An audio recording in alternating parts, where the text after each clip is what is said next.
나의 모든 것 변하고 그 피로 구속받았네. 하나님은 나의 구원 되시오니 내게 정죄함 없겠네. 주님 밝은 빛 되사 어둠에 지니 나의 모든 것 다 변했네. 지금 내가 주 앞에 온전케 되는 주의 공로를 의지함일세. 나의 모든 것 변하고 그 피로 구속받았네. 하나님은 나의 구원 되시오니 내게 정죄함 없겠네. 내게 성령 임하고 그크신 사랑 나의 맘에 가득 채우며 모든 공포 내게서 물리치시니 내 맘 항상 주 안에 있겠네. 나의 모든 것 변하고 그 피로 구속받았네. 하나님은 나의 구원 되시오니 내게 정죄함 없겠네. 이어서 찬송가 407장입니다. 407장 통일 찬송가 465장 구주와 함께나 죽었으니 찬양하겠습니다.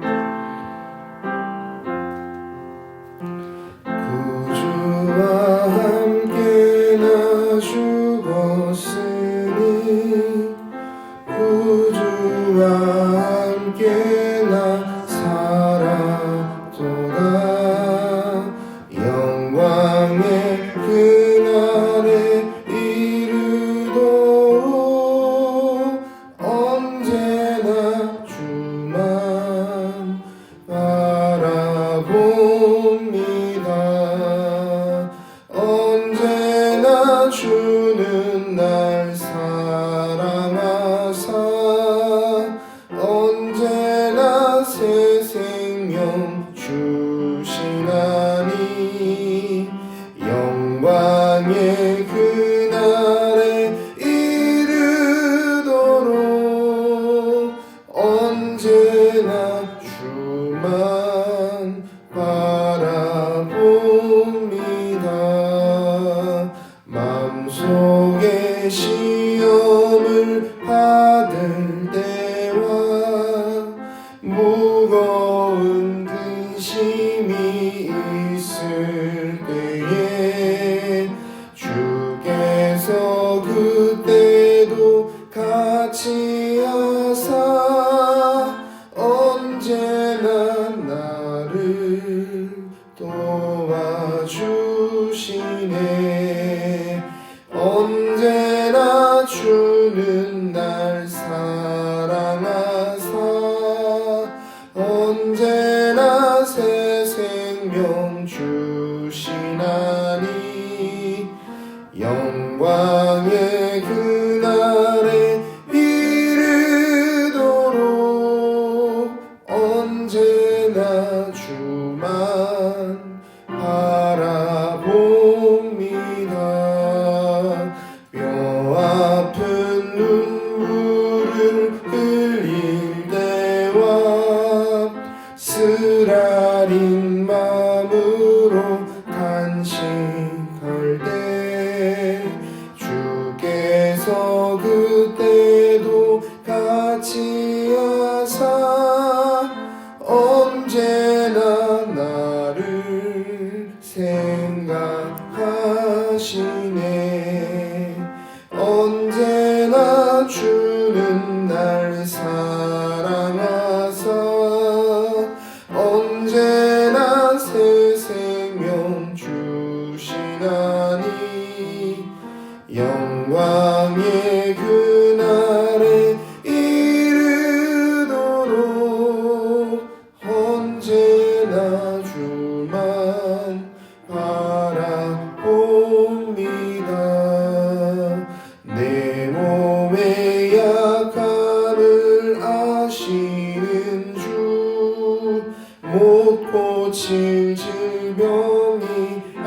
주었네.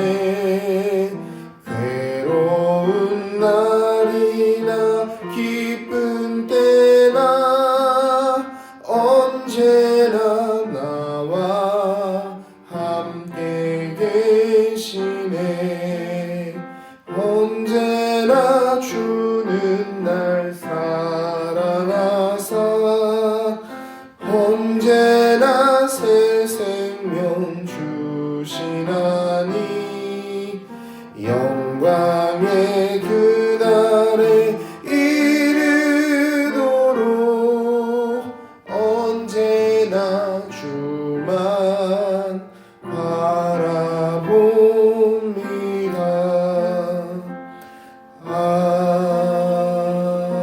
아멘.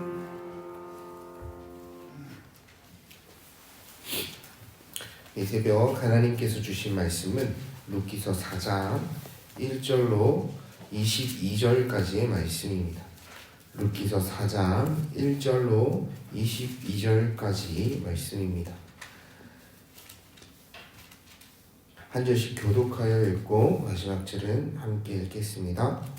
보아스가 성문으로 올라가서 거기 앉아 있더니 마침 보아스가 말하던 기업 물을 자가 지나가는지라. 보아스가 그에게 이르되 아무개여 이리로 와서 앉으라 하니 그가 와서 앉으매 보아스가 그 성읍 장로 10명을 청하여 이르되 당신들은 여기에 앉으라 하니 그들이 앉으매 보아스가 그 기업 물을 자에게 이르되 모압 지방에서 돌아온 나오미가 우리 형제 엘리멜렉의 소유지를 팔려 함으로 내가 여기 앉은 이들과 내 백성의 장로들 앞에서 그것을 사라고 내게 말하여 알게 하려 하노라. 만일 내가 물으면 물으려니와 만일 내가 물지 아니하려거든 내게 구하여 알게 하라. 내 다음은 나요 그 외에는 물을 자가 그가 이르되 내가 물으리라 하는지라. 보아스가 이르되 내가 나오미의 손에서 그 밭을 사는 날에 곧 죽은 자의 아내 모압 여인 룰색에서 사서 그 죽은 자의 기업을 그의 이름으로 세워야 할지니라 하니 그 기업 물을 자가 이르되 나는 내 기업에 손해가 있을까 하여 나를 위하여 물으지 못하노니 내가 물을 것을 내가 물으라. 나는 물으지 못하겠노라 하는지라. 옛적 이스라엘 중에는 모든 것을 물으거나 교환하던 일을 확정하기 위하여 사람이 그의 신을 벗어 그의 이웃에게 주더니 이것이 이스라엘 중에 증명하는 전례가 된지라. 이에 그 기업 물을 자가 보아스에게 이르되 내가 너를 위하여 사라 하고 그의 신을 벗는지라. 보아스가 장로들과 모든 백성에게 이르되 내가 엘리멜렉과 기론과 말론에게 있던 모든 것을 나오미의 손에서 산 이래 너희가 오늘 증인이 되었고 또 말론의 아내 모압 여인 룻을 사서 나의 아내로 맞이하고 그 죽은 자의 기업을 그의 이름으로 세워 그의 이름이 이 형제 중과 그곳 성문에서 끊어지지 아니하게 하매 너희가 오늘 증인이 되었느니라 하니 성문에 있는 모든 백성과 장로들이 이르되 우리가 증인이 되나니 여호와께서 내 집에 들어가는 여인으로 이스라엘의 집을 세운 라헬과 레아 두 사람과 같게 하시고 내가 에브라스에서 유력하고 베들레헴에서 유명하게 하시기를 원하며 여호와께서 이 젊은 여자로 말미암아 내게 상속자를 주사 내 집에 다말이 유다에게 낳아준 베레스의 집과 같게 하시기를 원하노라 하니라. 이에 보아스가 룻을 맞이하여 아내로 삼고 그에게 들어갔더니 여호와께서 그에게 임신하게 하심으로 그가 아들을 낳은지라. 여인들이 나오미에게 이르되 찬송할지로다. 여호와께서 오늘 내게 기업 물을 자가 없게 하지 아니하셨도다. 이 아이의 이름이 이스라엘 중에 유명하게 되기를 원하노라. 이는 내 생명의 회복자이며 내 노년의 공양자라. 곧 너를 사랑하며 7 아들보다 귀한 내 며느리가 낳은 자로다 하니라. 나오미가 아기를 받아 품에 안고 그의 양육자가 되니 그의 이웃 여인들이 그에게 이름을 지어주되 나오미에게서 아들이 태어났다 하여 그의 이름을 오벳이라 하는데 그는 다윗의 아버지인 이새의 아버지였더라.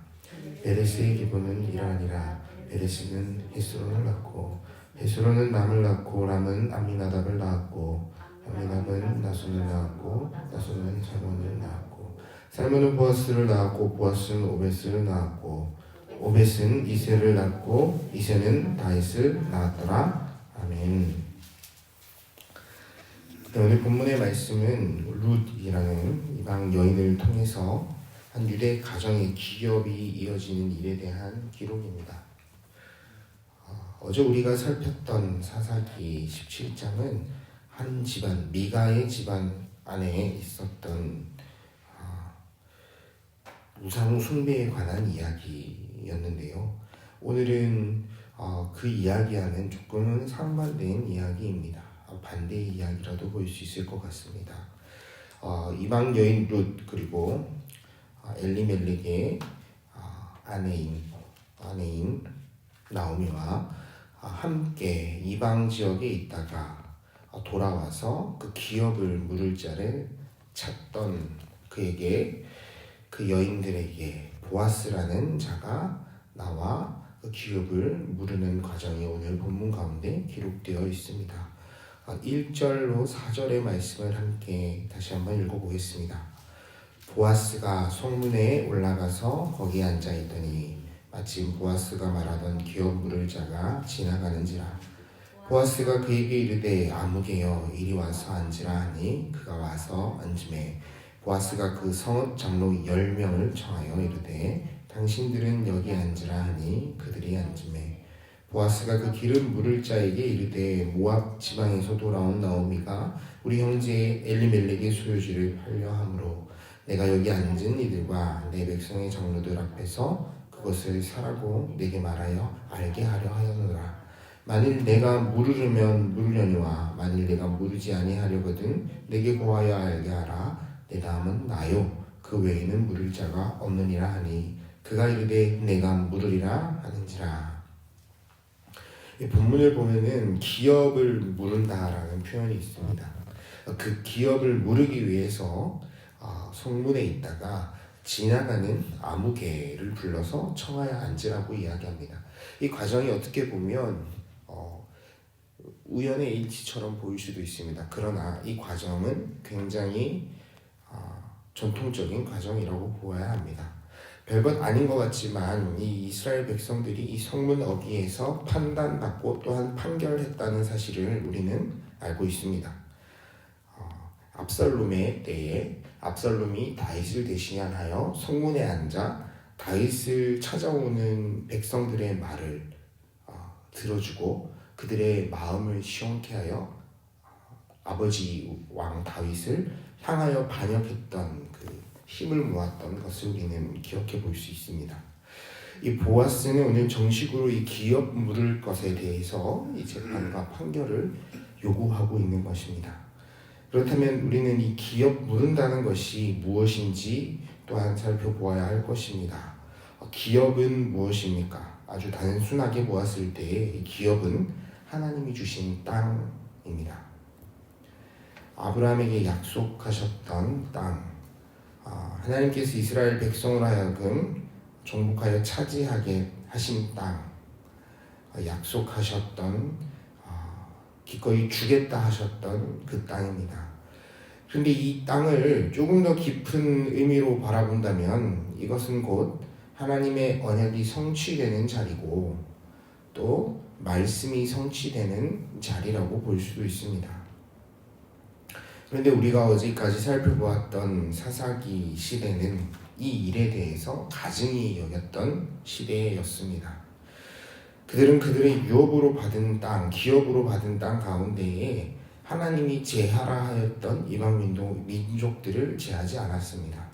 무엇 때문이었을까요? 곰곰이 한번 생각해 보았습니다. 추측하건대 그 땅에 살던 이방 민족들은 이 이스라엘 백성보다 훨씬 이 농경에 뛰어났을 것입니다.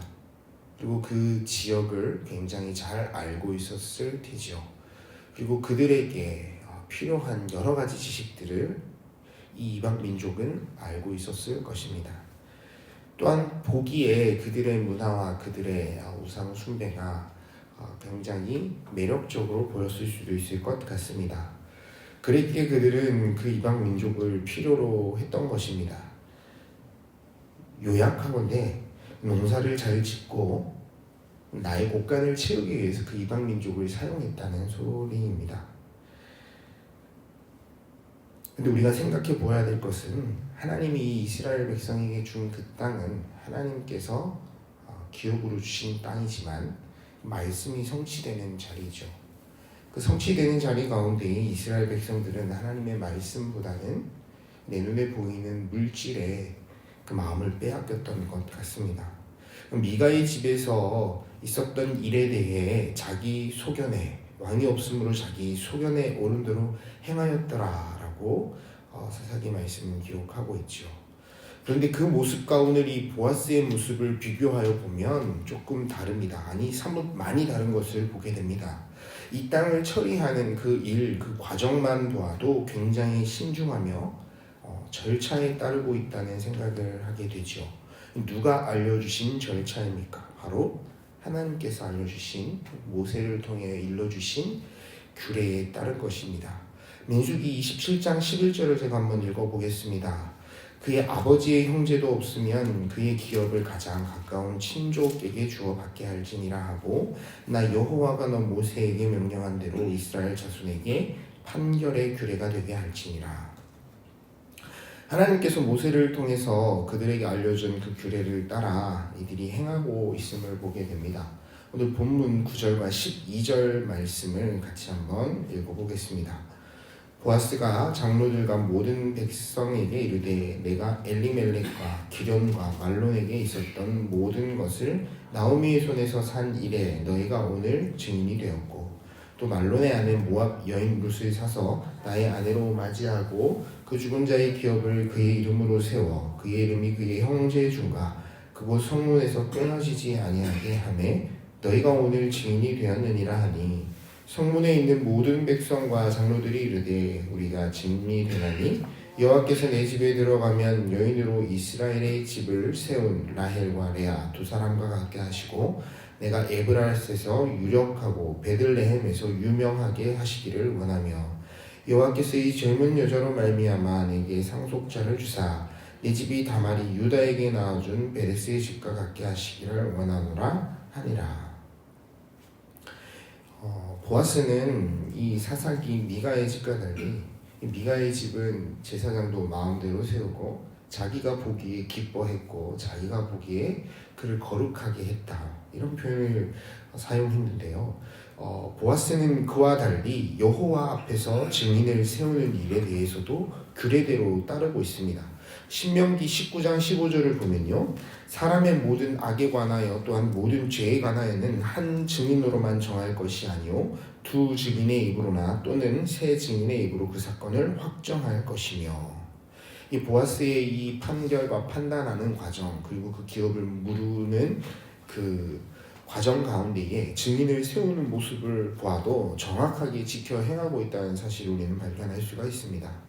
미가의 집이 오직 자신의 복을 위해서 소견에 오른 대로 행하였다면, 또 자기의 기쁨과 만족을 위해서 여호와의 규례와 법도를 무시하고 하나님의 형상을 썩어져갈 것들로 만들어 신당을 만들었던 그 모습과는 너무나 차이가 있는 모습입니다. 어째서 이 보아스가 이 기업 무르는 과정에 이렇게 신중하고 또 규례와 법도를 명확하게 알고 있었을까요? 보아스가 단지 특별해서였을까요? 아니면 이 시대와 그 시대가 조금은 달라졌기 때문일까요?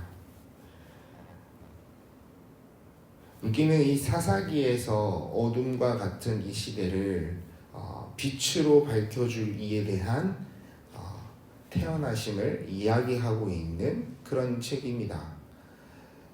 이제 곧 여호와 하나님의 시대를 열어갈 한 사람의 태어난 탄생을 일러주는 책이기도 하죠. 그런데 단지 이 보아스가 그 일에 쓰임을 받기 위해서 하나님께서 하늘에서 뚝 떨어져 나타나게 하신 사람인가? 곰곰이 생각해보면 이 본문 말씀을 읽다 보면 그렇지 않다는 것을 우리는 알 수가 있습니다.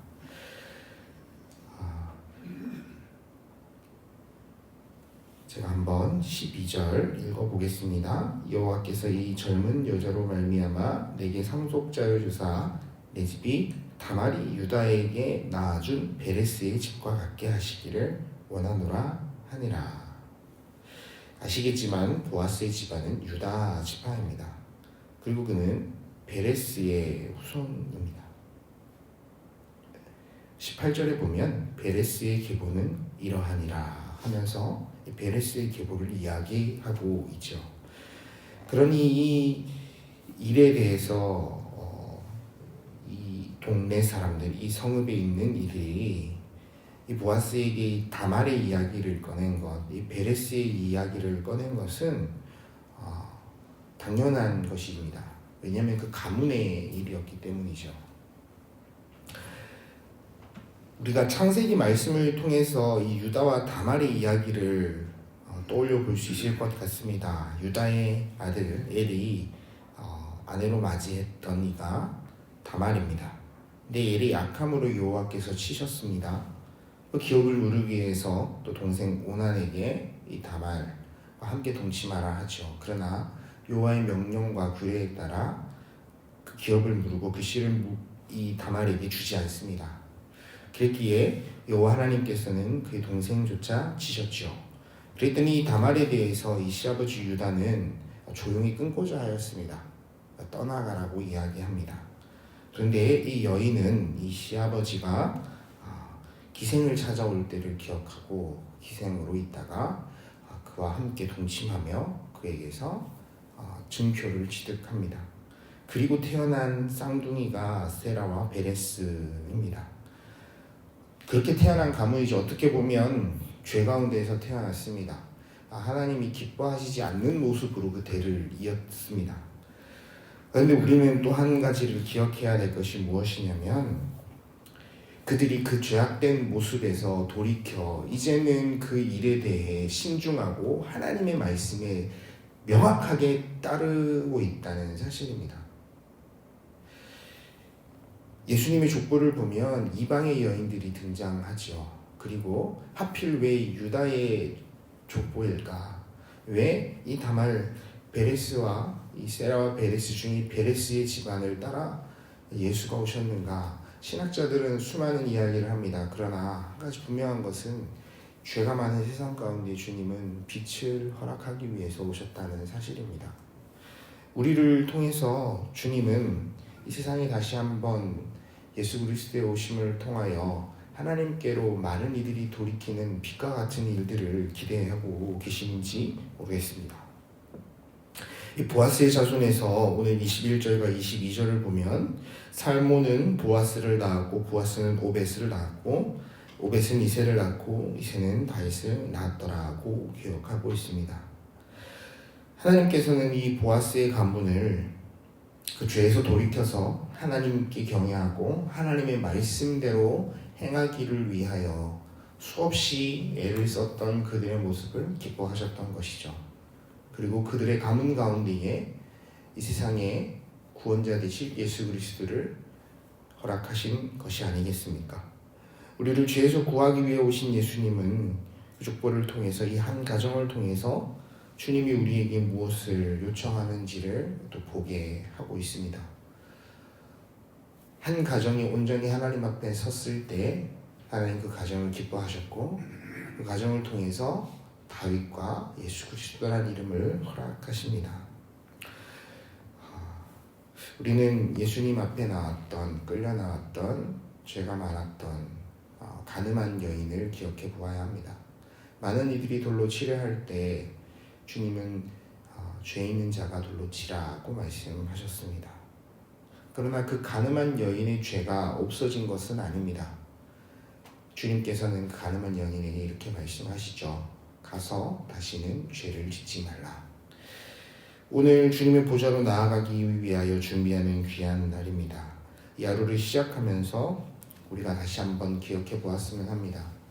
오늘 우리의 삶, 지금까지 우리의 삶이 우리의 소견에 옳은 대로 행하였던 삶인지 또한 그 삶 가운데에 내가 하나님의 이름을 그 일 가운데에 사용하고 마음대로 마음에 두었던 것은 아닌지 그러나 오늘 주님께서는 그와 같이 죄가 많고 허물이 많은 우리 가운데 우리 마음 가운데에 다시 한번 이 말씀을 통해서 마음을 돌이키기를 원하십니다.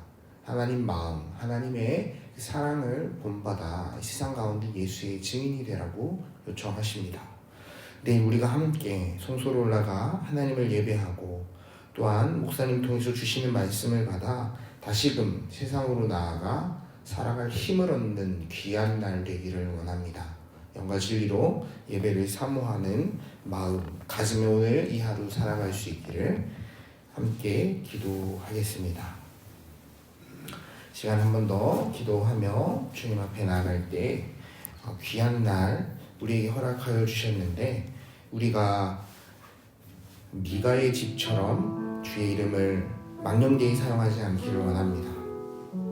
보아스의 집처럼 비록 죄를 지었으나 그 죄 가운데 머물지 아니하고 하나님의 말씀과 규례를 정확히 이해하며 그 뜻 안에 살기 위하여 몸부림치는 사람들 되도록, 그런 인생이 되도록 우리의 삶을 붙들어 달라고 이 시간 다시 한번 기도하겠습니다. 기도하기 원합니다.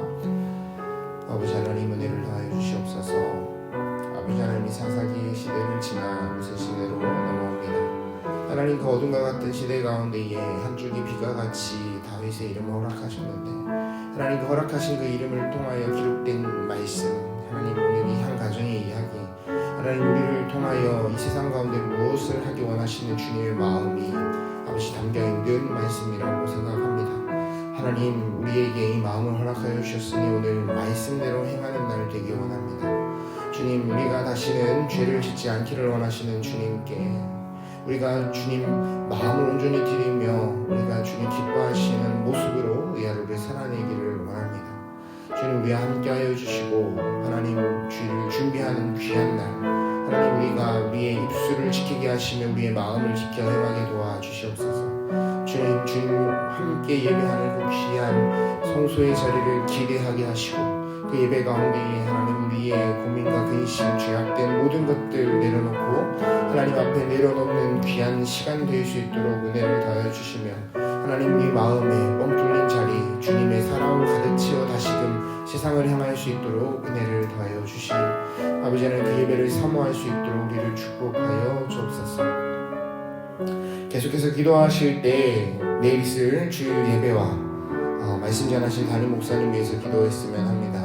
목사님 통해서 말씀하실 하나님의 말씀이 우리 마음에 새겨지는 시간이 될 수 있도록 그 말씀이 우리 마음판에 잘 새겨져서 다시는 세상 가운데 살아가며 우리 소견에 오른 대로 행하는 삶이 아닌 주님의 말씀 따라 살아가는 예수의 증인되며 세상에 이웃되는 삶을 살아갈 수 있도록 우리에게 힘 더하여 주시는 날 되도록 이 시간 함께 예배를 위하여 사모함과 간절함과 또한 기대함을 가지고 기도했으면 합니다. 기도하겠습니다. 아버지 하나님 우리에게 허락하여 주신 귀한 성회를 준비하는 날입니다. 하나님 우리의 마음을 더 거룩하게 하시며 그 예배를 간절히 사모하는 은혜를 더하여 주시옵소서. 하나님 예배의 자리 가운데 하나님 우리가 함께 영과 진리로 예배할 수 있기를 원합니다. 주님의 말씀 앞에 선 사람과 같은 자세로 나아가는 시간 되기를 원합니다. 하나님 그 말씀을 우리 마음에 새기는 시간이 되어지기를 원합니다. 주님이 우리에게 말씀하시는 시간이라 생각하며 듣기를 원합니다. 하나님 그때에 우리에게 말씀하여 주옵소서. 하나님 그 예배의 시간 가운데 주님 우리의 마음판에 주의 말씀이 새겨지게 도와주옵소서. 하나님 우리가 가서 세상 가운데 살아가지만 하나님 그 세상의 풍조를 따르지 않는 믿음의 삶을 지켜 행할 수 있는 힘없는 시간 되기를 원하오니 주님 우리의 마음을 열게 하여 주시고 이 귀한 날 하나님 그 예배를 사모하는 마음으로 우리의 입술과 우리의 마음을 정직하게 행하는 날 되게 도와주옵소서. 사랑과 은혜가 많으신 아버지 하나님 감사합니다. 오늘 주신 이 말씀을 붙들고 함께 나누고 기도하였습니다. 하나님 말씀 앞에 선 하나님 우리 한 사람 한 사람이 주님의 기쁨 되기를 원합니다. 주님 우리에게 행하여 성취의 땅 말씀이 성취되는 그 자리로 세워주셨사오니 우리가 주의 말씀 따라 행하는 인생 되게 하시고 오늘 이 하루 그 걸음 걸어갈 용기를 허락하여 주옵소서. 내일 드릴 귀한 예배의 자리를 사모하는 시간 또한 되기를 원하오니 우리 건강을 지켜주시고 기쁜 마음으로 그 예배를 사모할 수 있도록 우리의 마음문 열어 주옵소서. 감사드리며 예수님의 이름으로 기도드립니다. 아멘.